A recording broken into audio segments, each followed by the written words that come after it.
Biz Qashqadaryo viloyati Yakkabog' tumanidan mana xalq qabulxonasiga keldik. Xalq qabulxonasi tenglamadi.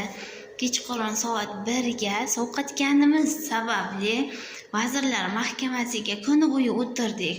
Vazirlar Mahkamasi esa xalq qabulxonasidagi Baxtiyor akanidan qog'oz olib kelishimizni aytdi.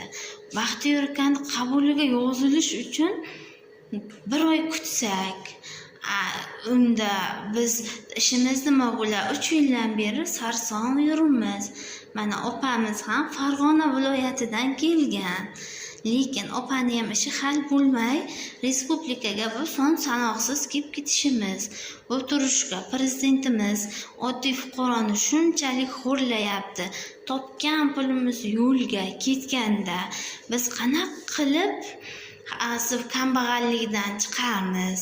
Buni prezidentimiz ko'rsin. Oddiy fuqarosi xalq qabulxonasiga kelib hojatxonaga yotib yurishi bu qanday ahvol?